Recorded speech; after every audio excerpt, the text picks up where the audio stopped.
visit or work with Parker's Kitchen. Your support makes a difference. You've helped us rank as Best Workplace in America. None of this happens without you. Thank you. Live from Augusta, you're watching News 12 live at 5. Any minute now, Richmond County Sheriff Richard Roundtree will face off against his Democratic Party challenger, Eugene Brantley. Good afternoon. Thanks for joining us live at 5. I'm Zana Halliburton. That candidate forum is happening right now through 6 o'clock at the Hudson Memorial CME Church on Taylor Street. And that's where we find Hallie Turner live at 5. Hallie, walk us through how we've gotten to this point where the current sheriff is really facing some competition. Yeah, Zaina, tonight is a big night for both candidates for obvious reasons, with the sheriff's runoff just days away. In May, Sheriff Roundtree was 407 votes shy of avoiding the runoff, but each candidate has to get 50% plus one vote, and that didn't happen. So here we are outside of the first of the two candidate forums tonight, this one put together by Operation Voter Turnout, which is backed by several local churches. You can come in and ask questions from both Sheriff Roundtree and Gino Brantley. The big elephant in the room tonight is Saturday's shooting. Over the past week, we've seen a lot of downtown businesses be vocal. Sheriff Roundtree's been in the job for 12 years and has a crowd of supporters backing him. He received 49% of the votes in the May primary and isn't shocked to be in this runoff. His opponent, Gino Brantley, has spent his time from the start running his campaign on the fact that Richmond County needs change, and the local faith leaders want to see people voice whatever opinion they have in the ballot box on Tuesday. Vote, vote, vote. Your opinion matters, but your vote counts. And the only way to change public policy is through voting. Not through marching, not through protests, not through demonstration, but voting. That is the way you express your voice. That is the way you express your power. Now, coming up all new tonight on News 12 at 6 o'clock, you'll hear from both the candidates before their next forum tonight. And it's going to be interesting to hear what they have to say, especially with that current shooting still on everybody's mind. Thank you for that, Hallie. And just remember, Richmond County voters have until tomorrow to cast early votes. The runoff will be June 18th from 7 to 7. Switching gears now to weather as we take a bird's eye view. It's been nearly 9 years since 9 people were killed in the 2015 mass shooting in Charleston. Now, as we near the June 17th anniversary, one victim's family is turning their pain into a legacy. Reverend Dr. Daniel Simmons Jr. was leading a Bible study in Mother Emanuel AME Church when he was killed. This week, his legacy is on full display. He was always this huge presence in my life, and he was a very responsible person.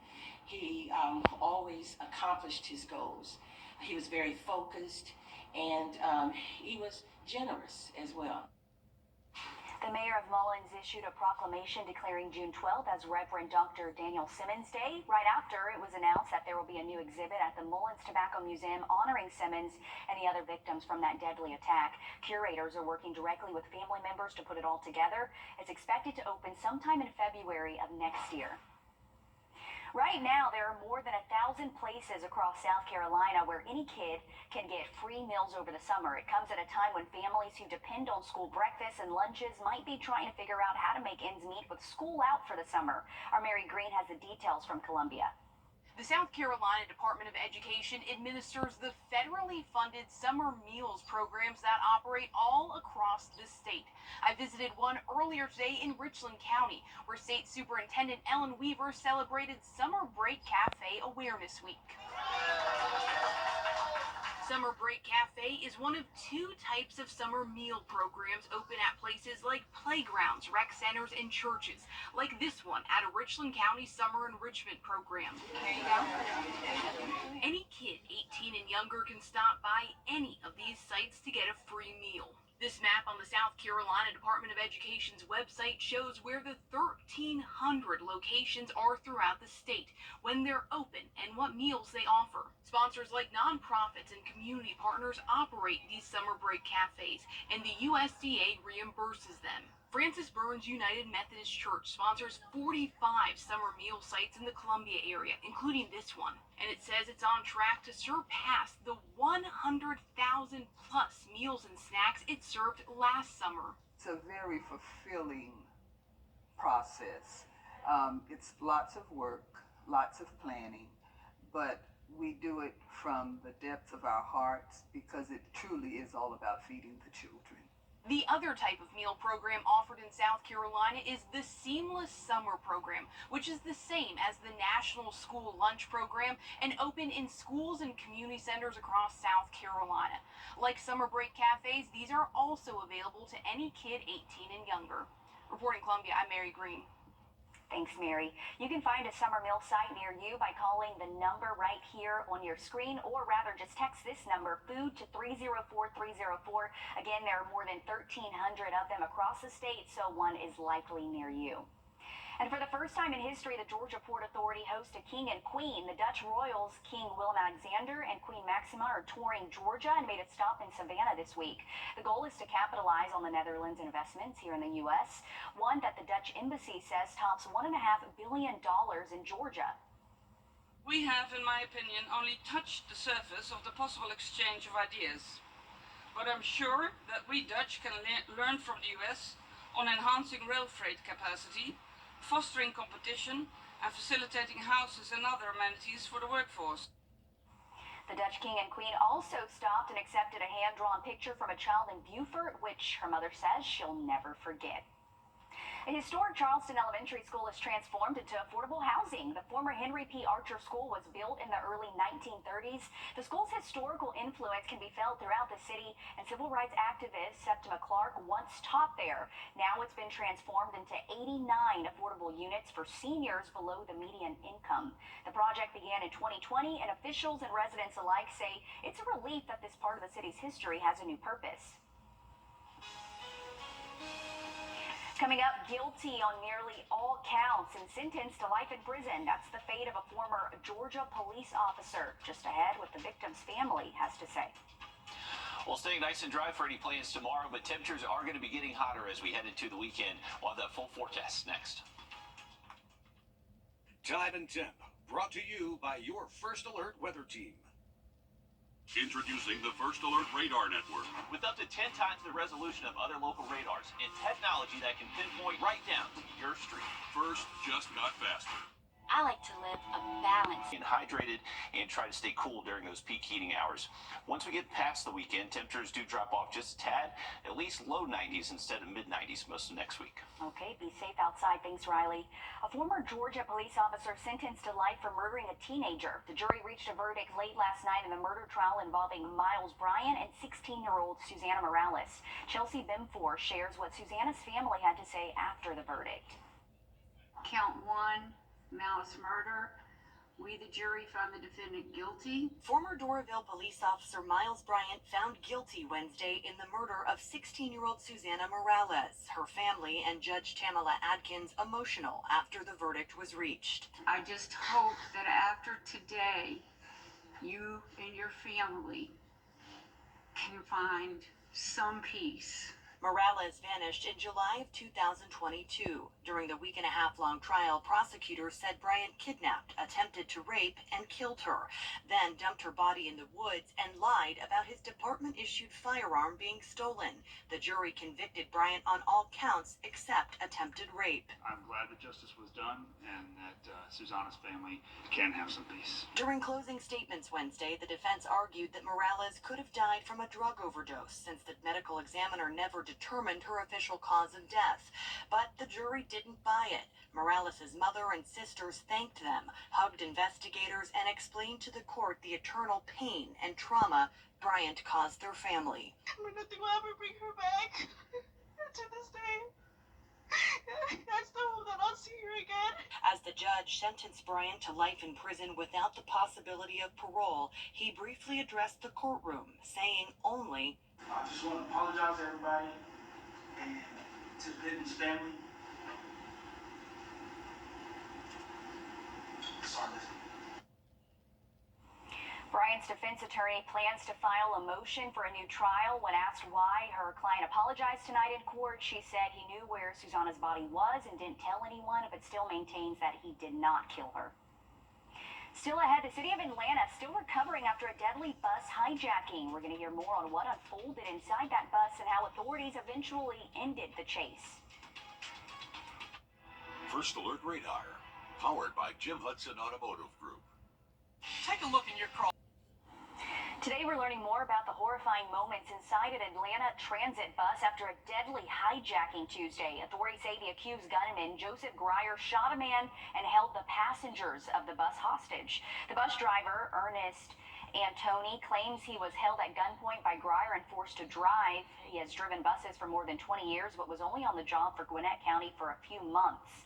Antoni is not ready to speak as he recovers mentally and from bruises he sustained. Antoni's daughter says her dad's main concern is to keep those on the bus and on the road as safe as possible. Just driving. That's all he could do, yeah. And he couldn't stop. Like, literally, the gun was pointed at his head. I think he threatened him over 4 different times. If he stopped, if you pressed the brakes, then he would shoot him. And honestly, at that moment, it's like, if you already shot somebody else, who's to say that you're not going to shoot other people? Antoni's also a pastor that has advocated for an end to gun violence for years. His daughter says he's taking time off work to recover, but plans to continue those efforts in the future.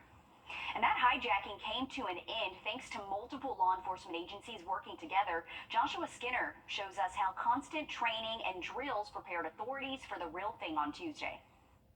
The call came quickly. We were given an alert over the Special Operations Channel that there was a high-speed pursuit involving a hostage situation with a bus. Within minutes, the bus had moved from Atlanta into DeKalb County, and DeKalb County SWAT was ready. We conduct hostage rescue training vigorously to include hostage rescue on a bus or linear assaults. The hijacked bus carrying multiple hostages had already careened through traffic, crashing through cars and avoiding law enforcement.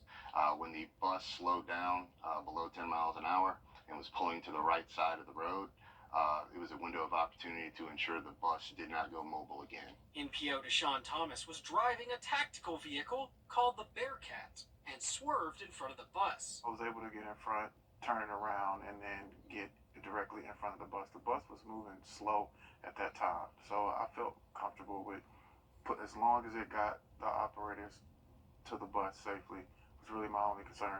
Officer Maxwell Buchanan McGrath was one of those operators. He came into contact with the victim as he approached the bus's front door. The victim was suffering from a gunshot wound to his left leg, so then I applied tourniquets to stop and slow the bleeding.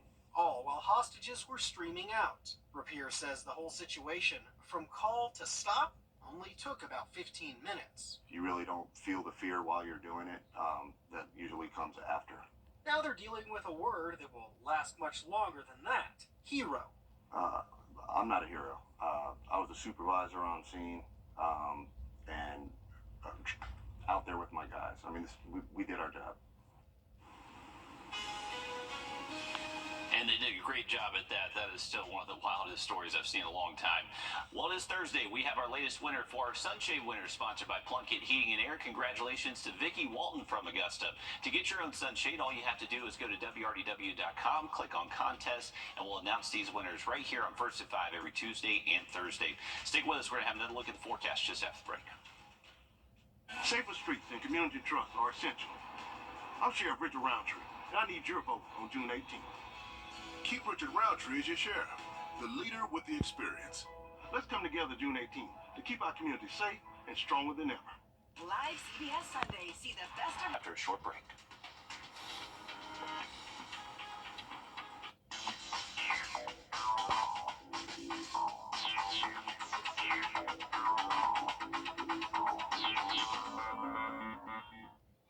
We're standing up. Long live the lazy. Trust Chief Meteorologist Riley Hale for your first alert.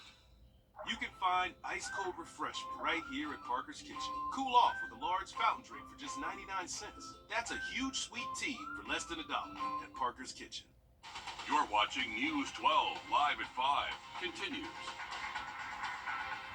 Today, for the first time, we're hearing those chaotic moments after a weekend shootout in downtown Augusta left people running for their lives. The GBI says 3 Richmond County deputies were working off-duty at Soleil early Saturday morning when chaos erupted. Good afternoon, I'm Zana Halliburton. Our Sydney Hood is live in our newsroom with those calls, but we do warn you what you're about to hear is upsetting. It's chilling to listen to these calls. We hear the chaotic moment. Richmond County deputies heard gunfire outside of Soleil that night. Deputies told dispatch there was heavy gunfire downtown, and it was in an area overflowing with foot traffic. You can hear sirens blaring in the background as deputies tell dispatch they see a man running down 11th Street with an AR pistol. Again, just a chaotic scene as deputies tried to track down suspects and victims, all while clearing the area. When the call came in around 1:13 that morning, that's a time many are going to bars or they're leaving. So in this clip we're about to play for you, you can hear the panic in deputies' voices as they rush to the scene. And coming up all new tonight on News 12 at 6 o'clock, how it took all hands on deck to track down victims and suspects, and how it took only a matter of seconds to leave people running for their lives.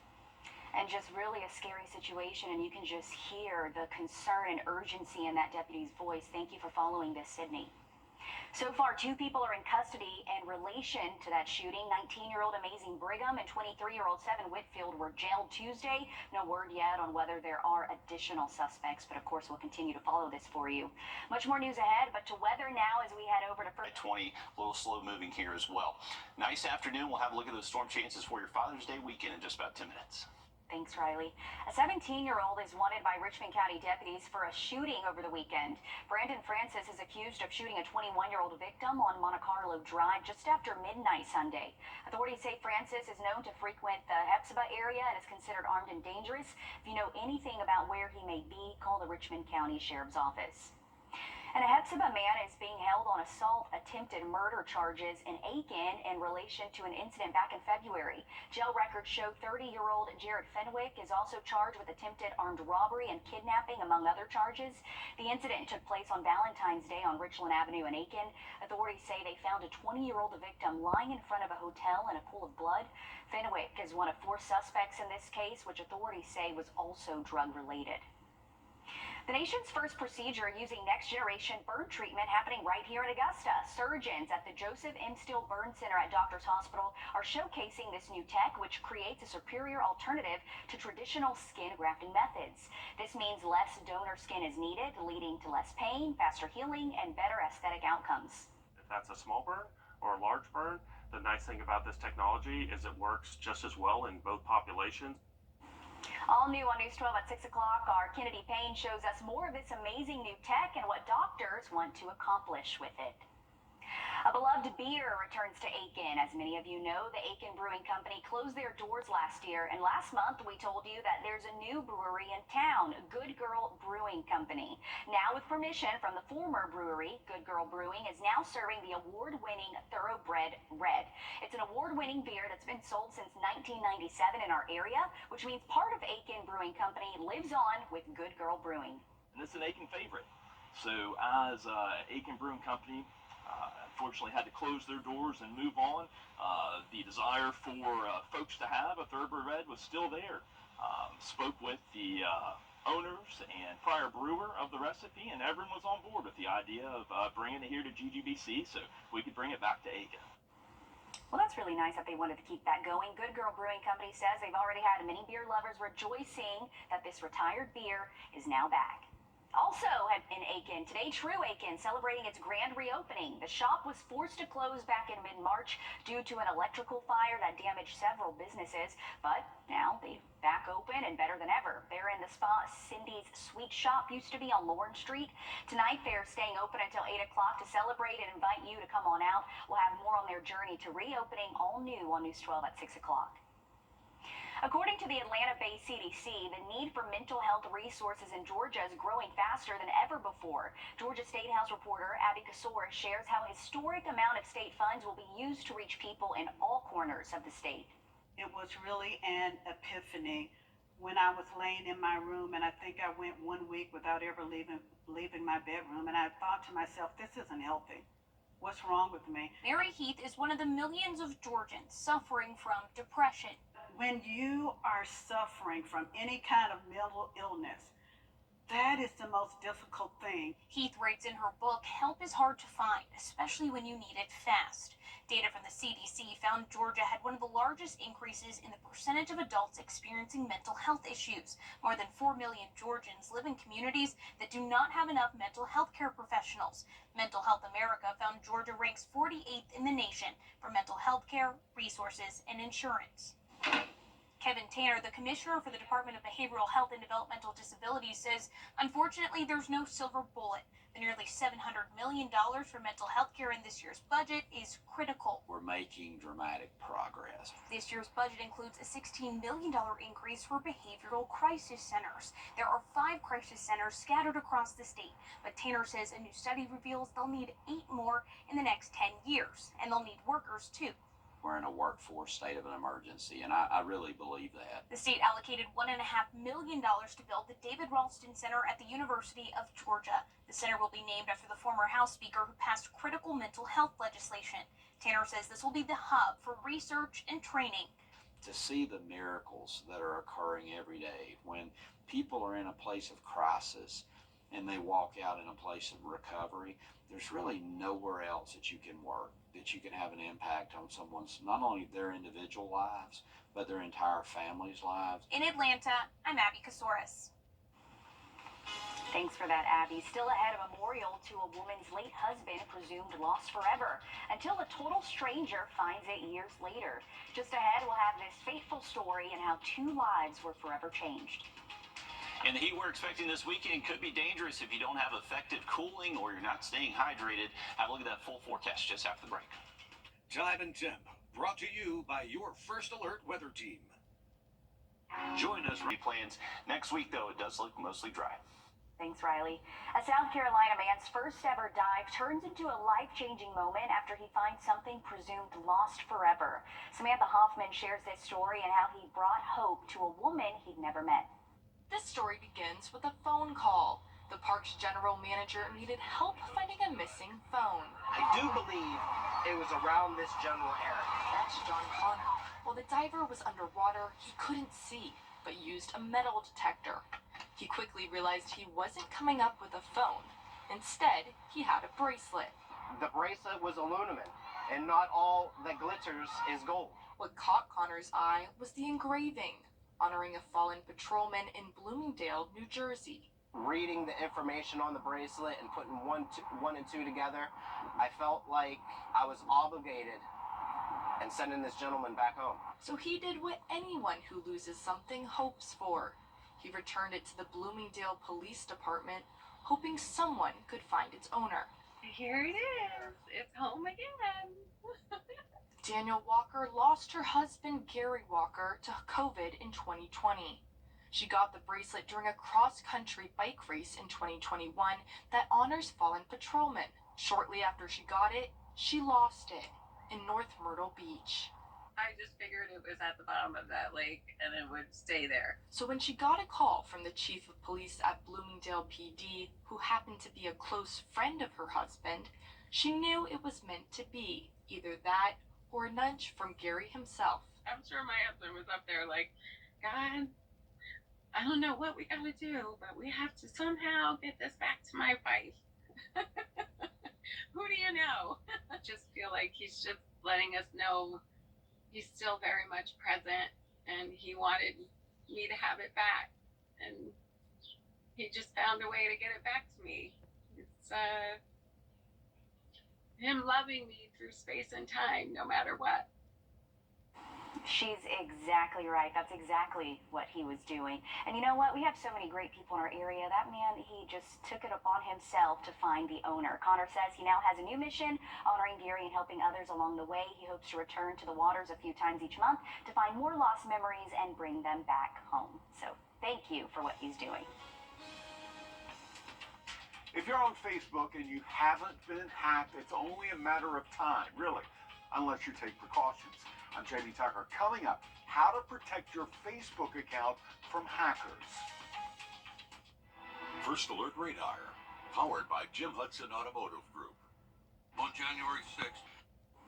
If you're on Facebook, there's a good chance you've been the target of hackers. You have a lot of personal data on social media that they want access to. As our consumer tech reporter Jamie Tucker explains, there are a few steps you can take to protect your account. What the Tech, sponsored by Augusta Preparatory Day School. Yeah, we're talking about hacked Facebook accounts, not clones or copies, but when a hacker steals your password, logs into your account, changes the password so you can't get back in, ever. So you have to take a few steps before it happens. The first step is to turn on two-factor authentication that requires a second step to log in on any new device. Even if a hacker has your username and password, they're still going to need access to your phone to confirm it's you logging in. Number two, have a solid password for Facebook that you don't use on any other account. Number three, don't fall for scams, even if it's from a friend like this one. Look who died? And if you click it, you'll be taken to a website that looks like a Facebook prompt asking you to enter your username and password. And if you enter them, that information goes straight to the hacker, who will then log in, change the password, and lock you out. Number four, don't accept friend requests from people you don't know. And don't just not accept them, block them so they can't follow your posts. Number five, turn on login alerts and settings. This will send a notification if someone tries logging into your account on any other device or computer. And if you are ever hacked, what about all of those photos and videos and posts and contacts that you have on Facebook? Unfortunately, those are all gone forever. But next time, we're going to talk about how to protect those things so you'll never lose them, even if someone hacks your account. That's What the Tech. I'm Jamie Tucker. Good reminders there. The 2024 Vaughn Taylor Championship was a wild ride from the first tee to the final putt. News 12 Sports Director Dan Booth joins us now to break down today's final round. This is the second year the Vaughn Taylor Championship has been held at Bartram Trail Golf Club, and each of the past 3 days has been filled with incredible performances, which has resulted in 22 players scoring under par for the tournament, including this year's winners. Michael Hall from South Georgia shot a 5 under 66 in the final round to climb up the leaderboard. He had 9 birdies in the round, finishing at 9 under in that top spot. California's Victoria Wang is the girls' champion. She had as strong of a finish as I've ever seen. After a double bogey on 16, she rallied with back-to-back birdies on 17 and 18 to clinch her victory at 8 under. Never thought that my putting game is that well. I totally learned a new side of me, and I guess it just gives me more courage to continue to compete. I've had some tremendous fallouts and bad holes that really affected me, and I guess I've just learned, and going forward, that you just can't let it affect you, and every hole's a different hole. 13-year-old Tyler Newsom had the second best score out of all of our local golfers this year. The Augusta native finished the tournament at 3 over. Last year, he was the youngest player in the field and shot 11 over, so that means he improved his score by 8 strokes this time around. We'll hear from Mr. Newsom, and I'll have a full look at that leaderboard on News 12 at 6 o'clock. That's it for sports. We'll be right back after this quick break. We're standing at Lazy Boy. Long live the lazy. Check this out. The infamous Savannah Bananas have a new mascot for their Party Animals team, and they say he's ready to stink up their stadium. We're introducing you to Farty the Party Animal. And yeah, that's Farty with a PH. The Party Animals unveiled Farty to several hundred kids this week, where they received the first ever autographs from the monkey mascot. So far, he's just a huge hit. I don't know if you can write what you're hoping for when you announce the gassiest mascot in sports, but to hear them all laughing hysterically and to see them cheering, obviously, is the reaction you'd want to hope for in a mascot. I mean, that's really what you want, right? But all I have to say is, I don't know if I want to meet Farty. I don't want to sit by you at the party, so...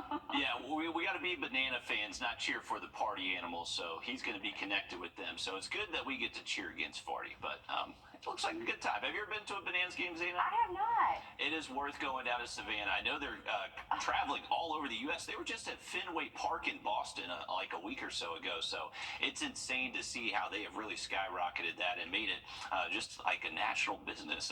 Basically, now the Globetrotters of baseball travel around the country here. Quick update on the tropics. We're still monitoring that wave just off the Georgia coast. Not really expected to bring us much impacts, but staying hot over the next couple of days. Thanks, Riley. We'll be back in just a few minutes. I'll be joined with Wrdw.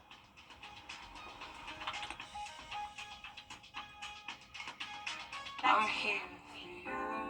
I'm Nora O'Donnell with the CBS Evening News.